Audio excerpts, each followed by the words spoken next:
If it's happening now, we're talking about it. This is Hamilton Today with Scott Thompson on 900 CHML. You know, I think this issue changed for a lot of people in a post-COVID-19 world, and how they want to end up in life, whether it is in the home that they are in currently, and can they stay there for the rest of time, nursing home, retirement home. What are those options? Many have decided they don't want any of the above and have tried something pretty creative and outside the box, where how about senior roommates and creating your own scenario? Let's bring in Pat Dunn, founder and executive director of Senior Women Living Together, and is with us now. Pat, thank you for the time. I hope you're doing well. I am doing well. Thank you, Scott, and it's wonderful to be here. So tell us about Senior Women Living Together. What's this all about? Tell us about your organization. Okay, well, we're a nonprofit, and we have opened a website, and we have a Facebook group. And on the website, women can come and find other senior women that they're compatible with, and decide to live together and find a rental to live in. This sounds like a great idea, as many are living much longer than we used to do and don't necessarily want to go with traditional options. Is this a new idea? Is there a lot of people that are thinking outside the box this way? Well, I think there are more and more, certainly. The idea of co-living or shared living isn't new. Around the world, it's quite popular. It's not so much in North America, but I think it's coming. And certainly even younger folks who are struggling, with any possibility of purchasing a home, they have to save money. And so they're starting to live together, young professionals and other younger people. So it's starting to come around in North America as well. Yeah, you're bringing up a valid point. There's lots of young people who are trying to get the first home that are doing this. So obviously, if it works for them, why not for seniors? What can this look like? What is the majority of the arrangements? How does this work out? Okay, well, most of our success stories are two-person. They've found one other person they want to live with, Yeah. and then a rental place to live in together. We do have some that are three-person. Mine is an example of that. I live with two other senior women in a house.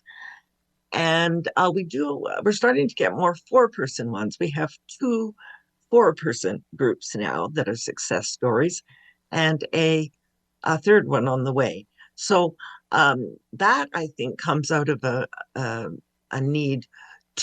financial need for more than anything. It's the cheapest way to go, the more people you live with. It just seems like a great idea. What are some of the challenges that you face when you do this? Because obviously there's legalities involved over and above personality and such. How do you make sure you're not getting yourself into a situation that you regret?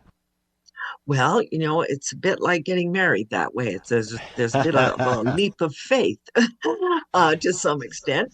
But we do have a lot of training on the website and information on how to determine compatibility. We encourage them to spend a lot of time together before they actually start living together. And then they create a homemade agreement, which is not a legal document, but it's a social contract between the group. And they decide about everything: cooking, cleaning, laundry, whether or not you're going to have guests, how the pets will be managed. It goes through absolutely everything, including things like aging. What if one of us gets sick? What if one of us has to go to long-term care? All of those things are discussed ahead of time in the homemade agreement. It's interesting, Pat, because I think a lot of people have a hard time discussing any of that anyway. Maybe this is the vehicle to actually, hey, we can control our own destiny here, but you got to talk about it. You got to make the decisions. Yeah, exactly. And some of us joke about how we might never have gotten married had we done this. Yeah, that's hilarious. Kind of, well, because, you talk about things that are going to happen in a relationship when you live together, and you get it all talked out at first. That's a great idea. So I'm guessing that is there a common template, or is every one of these situations different in some way? Everyone is different because they're very individual. I mean, this is all about choice. One thing Yeah. we start to lose as we get older is our freedom to choose. And so it was very important to me when I started this that the women would be able to choose who they want to live with, where they want to live, and what kind of housing they want to live in. And so making all those choices it takes time and it gets complex. And just compatibility alone is a complex choice. Hmm. So, yeah, there's lots of challenges along the way. I don't know if this is an odd question, Pat. Are you allowed to bring your husband, or is this just women? This is all women. Yeah, Right. we focused on women, well, because at the time, and now in the last census, 2021, Hmm. uh, there are 895,000 single senior women living in unaffordable housing in Hmm. Ontario. Yeah. So So I think we have enough to do with just women at this point. how long have you been together with this organization? How long has this organization been up and running? I started it, I'm the founder. I started it into February of 2019. And we've since become a nonprofit organization in August of the same year. And in 2021, we opened the website. And what's the response been like? Pretty good. There's a lot more people joining our Facebook group where we're just talking about it Right. and discussing it, because I think it does take some time to adopt the whole idea and, feel confident to move forward. But currently, we have between 400 and 500 on our website who are actively looking. Now, that's all across Ontario. So we've got lots and lots. That's why I love to talk about it with you and others, because there's lots and lots of women out there that would like to do this, but don't even know we exist. So hopefully these programs like yours help. So, can you see how this will change long-term care moving forward, or even how we build long-term care moving forward? Well, very good question, Scott. Yes, I do see it changing. Most seniors do not want to go into long-term care. Hmm. They want to age in place in the communities they live in, but it's just not affordable for too many. So I think the smaller there's a group of people looking at, and builders looking at, smaller, like 10 to 12 or maybe 15 seniors in one housing unit with separate bedrooms and so on, uh, and making them smaller and more community, more like a family. And I think that sort of structure will start to come into play.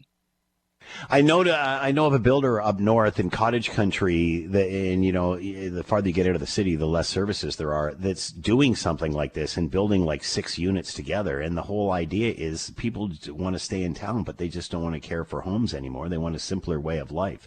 Is this really starting to go beyond, say, this organization and into the building industry? Well, I talk with builders a lot. They contact me to get ideas about, what are the components that seniors are going to want in these Yeah. sorts of structures. Building, unfortunately, anything is very expensive now because Yeah. the materials are very expensive. Hmm. So there'll always be an expense issue. I think if the government wants to save money, and they definitely will, if they support organizations like mine and builders that are interested in doing this, and create a long-term care that and an age-in-place situation that keeps people out of hospitals and out of the expensive medical units. Great work. Pat Dunn with us, founder and executive director, Senior Women Living Together. Don't want to go the traditional route. Senior roommates, basically. Pat, great idea. Good luck with this moving forward.